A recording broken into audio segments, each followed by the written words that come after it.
Hello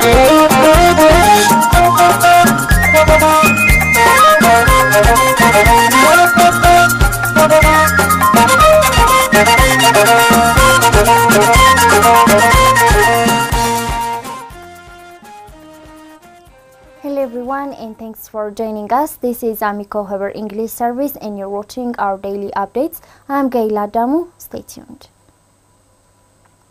Japan's ambassador Ito Takako said that the official visit of members of House of People's Representatives and government officials to Mekelle, the regional capital of Tigray, is an important step towards peace in Ethiopia. Modomli reports. Recall that a delegation led by Speaker of the House of People's Representatives Taggese Chafo, comprising ministers, heads of service providing institutions, and national dialogue commissioners, held a day-long visit to Mekelle city on December 26. Japan's ambassador to Ethiopia, Ito Takako, said the visit is an important step towards peace in Ethiopia. And we're very encouraged that after the Pretoria Agreement, there are also negotiations held in Nairobi, Kenya twice for those commandants of both sides. Now today we understand that the House of the People's Representative Speaker, together with some members of National Dialogue Commission, are visiting Mekelle to observe the situation there. And I think this is another step towards the implementation of the agreement. She stated that the government of Japan supports the steps taken by the Ethiopian government towards peace. The government of Japan therefore takes it as an important step towards peace and stability in this country. Ethiopia is very important not only for itself but for the Horn of Africa as well, Ambassador Takako said, adding that Japan will support the Ethiopian government's effort in the National Dialogue Commission. Well, Ethiopia is very crucial country in Africa, not only because it has the second largest population in the entire Africa, but also very, very strategic position in East Africa. And when we look into the stability of the region, I think Ethiopia has a crucial significance. And also in terms of the future development of economic cooperation, Ethiopia is very, very having a high potential for business cooperation. Therefore, we are looking for the stability of Ethiopia and the region as well, she said. Besides humanitarian assistance for northern Ethiopia, Japan would like to strengthen development and cooperation with Ethiopia. We are supporting those efforts by the Ethiopian people towards the peace, and we are thinking in what way we can help the people. We have already started this assistance for the National Dialogue Commission, and as well as our support for the humanitarian situation in the northern Ethiopia. And we will continue to see what kind of areas Japan can cooperate. Ethiopia and Japan started diplomatic relationship in the 1930s and signed Treaty of Amity and Commerce. In 1933, Ethiopia established an honorary consulate general in Osaka, while 3 years after, Japan established a legation in Ethiopia. After the Second World War in 1955, Japan restored diplomatic relations with Ethiopia, and in 1958, both Japan and Ethiopia established embassies in each capital. Ethiopian Airlines Group's Chief Executive Officer Mesfin Tasaw said that Ethiopian Airlines will resume its passenger flights to Mekelle as of today. And Nathaniel presents the story. Briefing journalists yesterday, Mesfin said that the resumption of the flights to Mekelle, capital of Tigray regional state, will have significant contribution to the entire peace process and enhancing the people-to-people connection and trust. The resumption of this flight will enable families to unite. It will also facilitate transportation of very essential goods like medicines and relief goods. It will play its own part to facilitate the peace process. He emphasized that it will also bring a lot of socio-economic benefits to the people of Tigray while contributing to the integration of Tigray to the rest of Ethiopia. Today we are pleased to announce that this flight to Mekelle will resume starting tomorrow. We will start with one flight per day, but very soon and gradually it will increase to higher number of flights per day. The chief executive officer pointed out that they are very pleased that we have taken this initiative at this early stage to contribute our own share toward the peacemaking process in assisting the relief process as well as easing the economic problems in Tigray region. He also pointed out that efforts have also been intensified to resume flights to other airports in Tigray region. The ambassadors of Ethiopia and Pakistan have expressed their conviction that the economic and political relationship between the two countries will grow very fast at the Pretoria peace agreement between the federal government of Ethiopia and TPLF heralds peace and stability in the country. Ababa Brahani tells us more. In an exclusive interview with Ethiopian news agency, Ethiopia's ambassador to Pakistan, Jamal Bakr, said that Pakistani investors have shown a strong desire to invest in Ethiopia in various sectors. The ambassador, who recalled that the past 2 years were very testing times for Ethiopians, added that Ethiopia has now come out of those very challenging times. The first activity they have been engaged with to ensure that Ethiopia's sovereignty and national integrity is maintained. He noted that has actually created confidence in the nation building. According to Ambassador Jamal, the Pakistani government viewed this as important from the very beginning and that Ethiopia has the right to defend its national interest. Pakistan has been standing with the government of Ethiopia during those challenging times and believed that Ethiopia has a capability to address its internal challenges by its own. The ambassador stated that now peace is ensured. When we have a peace, so there is the foreign direct investment. Basically, everyone, nobody is going to invest his money where there is no peace and accountability. So a government now, it creates a ground working for FDI. Even during this difficult time, Ethiopia has attracted a lot of investment. It was very amazing, actually. He elaborated that this means they will have huge foreign direct investment, trade and technology transfer. This peace ensured means we will have a huge, foreign direct investment, trade and technology transfer. So that will, especially as I said, Pakistan's, nowadays, we're going to bring a huge delegation. They have got a strong appetite to invest in, agriculture, agro-processing, manufacturing. So there is a huge appetite in this regard. So in the future is quite bright for this country. No one will stop. Ethiopia will start to rise and take its right location in this fast-changing global dynamics. He stated that Ethiopia from the beginning has been standing for peace, as peace is the only way to achieve democracy and sustainable development. Pakistan's ambassador to Ethiopia, Shahzad Abbas, said the confidence which Pakistan has conveyed to the Ethiopian government is immense, particularly during the crisis period. Hopefully, in a very near future, I have firm conviction that the economic and political relationship between the two countries would grow very fast. And the leadership will also start exchanging their visits to each other's capital, and that would be instrumental to bring the people's confidence in each other. Ambassador Abbas pointed out that his country will support the government's effort in the reconstruction and other activities. Pakistan, as a state, independent state, and as a close friend of Ethiopia, is also willing to extend all kind of support and efforts to the people of Ethiopia and the government of Ethiopia, so that we can also contribute in a positive way in your national development. Furthermore, the ambassador elaborated that if there is peace in Ethiopia, the peace will transcend to other parts of the Horn of Africa. Ambassador Abbas underlined that the divisions and fault lines should be filled with peace and prosperity, with the elements which can bring the people of different parts of the regions close to each other. He stressed that each country in this region needs a very considerate approach towards peace and diverse development. Ethiopia aims to eliminate cholera by 2028, while the World Health Assembly is said to eliminate cholera by 2030. Abebe Brhani has the details.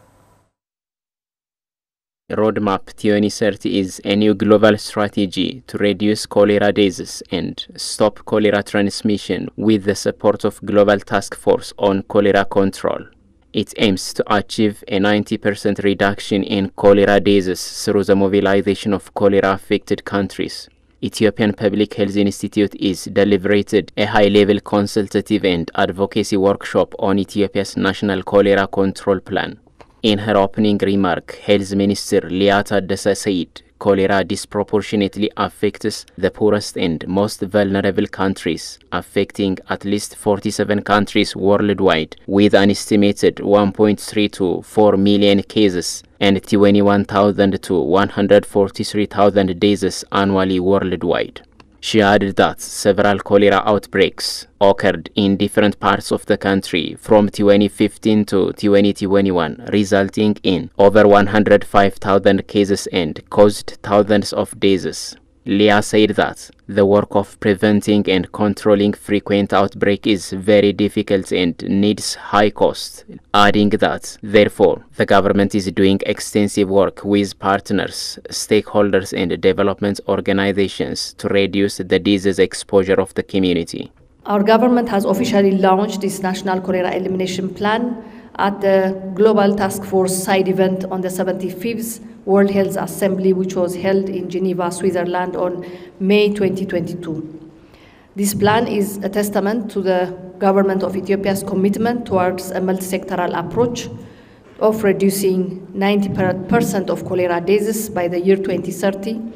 And today we are here together to advocate, but also review the progress we have made so far, the challenges, and discuss the implementation of this national plan. Accordingly, Ethiopia aims to eliminate cholera by 2028, while the World Health Assembly is set to eliminate cholera by 2030. World Health Organization representative Paul Menuka stressed that cholera remains a major health threat worldwide. He added that the burden and impact of cholera pandemic is greatest in Africa region, where it is endemic in many countries, with case fatality rates that exceed the global average of 1%. The plan implementation or operational plan will be a practical framework that will guide implementation of each of the activities in the National Cholera Elimination Plan to reduce cholera transmission to zero and achieve 90% reduction by 2028. An estimated of close to $400 million is required for implementing the plan. Amhara Regional State Culture and Tourism Bureau on a press conference disclosed that the Bureau is undertaking preparation activities to host guests coming to the region for the upcoming Ghana, Ethiopian Christmas and Ethiopian Timkat or Epiphany. So regarding the conference, our reporter Burhan Workana is here in the studio to tell us what he heard on the spot. Welcome, Burhan. Thank you. So can you please tell us about the press conference? Tourism is a smokeless industry that is very important to get expected amount of foreign currency from the sector. By taking this thing into consideration, Amhara Regional State Culture and Tourism Bureau Head Tahir Mohammed has given press conference about the activities being underway to celebrate the upcoming public and religious festivals in Amhara Regional State. As we know, Amhara region has a potential tourist destinations. These potential tourist destinations has to be developed very well in order to attract many more tourists coming from different parts of the country. He said that January is a month where many public and religious festivals are celebrated. For instance, Ganna in Lalibela, Timkat in Gondar, Irambuti in Samesha, and North Shawa Men, Cavalry Men Association in Njabara, Gion Festival in Sakala are some of the most important festivals celebrated in Amhara region. Therefore, in order to celebrate these festivals colorfully, Amhara Regional State Culture and Tourism Bureau has organized a kind of consultative meeting with the stakeholders, concerned persons and security bodies to celebrate the event colorfully, irrespective of the place where those events are organized. Okay, so what new things are expected for the colorful celebration of these two holidays? It is expected that domestic and international tourists will attend these celebrations, right? So what activities are planned to elongate the stay of tourists in the region? Thank you again. Amhara Regional State Culture and Tourism Bureau has organized different kinds of tourism packages, especially in order to stay, in order to elongate the stay of tourists in places where the event organized. For instance, Amhara Regional State Culture and Tourism, in collaboration with Gondar City Administration, has organized Azmari Festival. This will organize Azmari Festival. This Azmari Festival will be very important, especially for those coming from different parts of the world, to entertain them. Another very important tourism package is also a beauty contest. The beauty contest is also on the way to organize in order to select Miss Amhara to represent Amhara tourism ambassador in Amhara region. And also there are also other programs that are already organized by Amhara Culture and Tourism Bureau in order to stay, in order to elongate the stay of tourists in Amhara region. Okay, thank you so much, Brahanu, for sharing us this information. You're welcome. Okay. Say that Bahar Dar and its surrounding is ideal for sport tourism like cycling. Adler Ethiopia Tour is trying to revive cycling and grow it into the tourism industry. Modom Liye has the details. This group of tour cyclists was said to hit the road to Bizoit Mariam hilltop, some 9 kilometers northeast of Bahar Dar city. It is where the historical imperial palace of Emperor Haile Selassie I is found. Adler's Tour Ethiopia Tour cycling organizer Ashenafi Mara said the ultimate aim of organizing such events is to revive the cycling mode of transport, which was commonly used in Bahar Dar city in the past, and grow it into the tourism industry. I would like to introduce a bike tour here, and I would like to initiate pupils to ride a bike through the city. As you know, the city of Bahar Dar is very comfortable and ideal for biking. Not only Bahar Dar, as you know, Ethiopia is very comfortable for biking because of we have so many stunning landscapes. So our vision is to promote and develop bike to the country, all over the country, you know. Stating that Bahar Dar city and its surrounding is conducive enough to do cycling, Ashenafi mentioned the targeted potential tour cycling destinations from the city, and Bizoit Mariam hilltop or the Imperial Palace is one of these destinations. We have so many places to ride a bike, like Zage, Tisabay, the waterfall. For example, like Zage, from Bahar Dar to Zage is far like 24 kilometers. The road is off-road, and some 10 or 15 kilometers is asphalt road. That's very comfortable. We held many tours there and to the waterfall, and that was really amazing. Besides local bike riders, some foreigners were also part of the tour cycling to the Imperial Palace. Nati from the US expressed how much pleasurable it was. Oh, it's very, very enjoyable. I love to cycle. Me and Nagus, we ride in my bicycle every day. Yeah, and today riding all the way across the bridge and up the hill to see the beautiful view from the Beit Mengest is gorgeous. Yeah, I mean, cycling in general is a very good place, you know.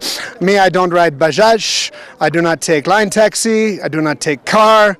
Anywhere I go, I cycle. Coming from France, where the popular cycling Tour de France is held annually, Vincent said that Bahadar city and its surrounding is ideal to practice cycling and grow it into big cycling tourism. We do everything by bike, and I made the team with HNFA to do more like a mountain bike to Tisabé, Zegué Peninsula, and some ride in the cities.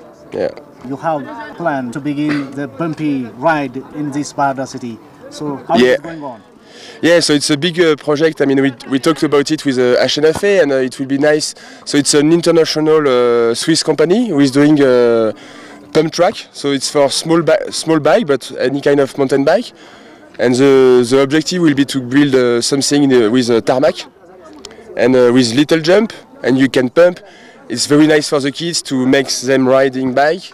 And so we are still discussing with the company to make it happen. During their tour cycling, the participants appreciated the natural scenery of Bezait Mariam hilltop.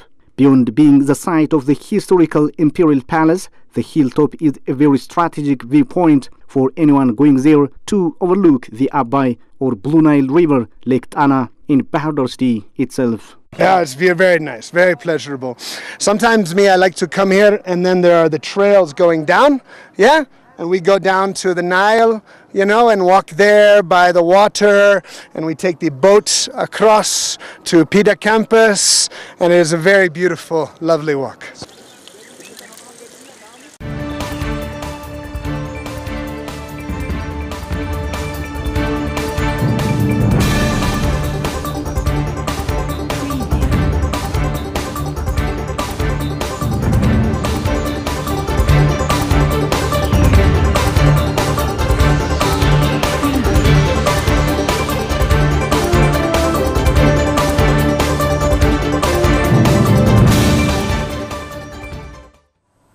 You're watching AMECO Haber English service, and now let's proceed to News Beyond Borders.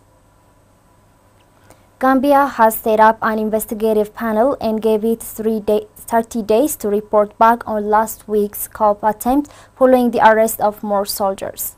Government spokesperson Ebrima Sankare said that the 11-member investigative panel, including members of the Justice Ministry, the Official National Security, the Armed Forces, Police and Intelligence Services, were sworn in on Tuesday. The government said last Wednesday it had thwarted a coup bid the previous day and detained some military personnel, as TRT World reported.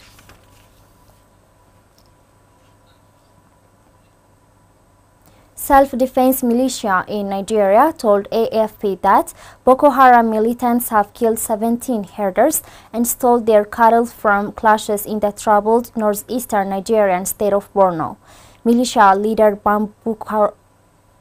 Babakura Kolo said on Monday that the herders put up resistance but were outgunned and outnumbered by the attackers, who had better weapons, as the RT World reported.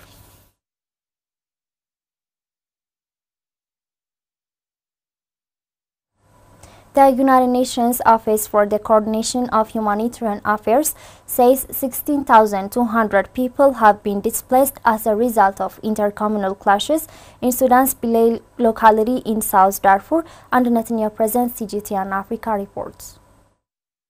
The clash erupted last week between youths from Al Rizigat and the Daijo tribe, with Suna news outlet reporting that at least 11 people were killed. In response to the clash, the Security Committee of the State of South Darfur dispatched forces consisting of troops from the joint forces to restore calm in the region. OCHA said initial reports indicated that several return villages in Bilal locality were burned, including Amori, Gimaiza, Arba, Lengo, Kimiada, Kamaski, Tagla and Doka. It added that the villages belong to the Daijo tribe are populated with more than 10,000 spontaneous and seasonal returnees from IDP camps including Kalma, Atash, Derege and Bilal. The United Nations Agency also noted that the displaced people sought refuge in Derege IDP camp in Nila locality, Kalma and Bilal camps in Bilal locality, and Doma IDP camp in Mershing locality.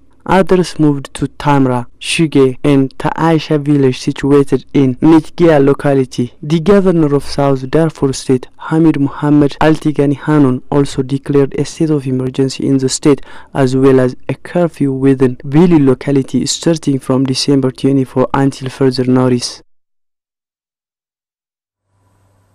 This is AMECO Haber English Service, and now let's take a look at the foreign exchange rate.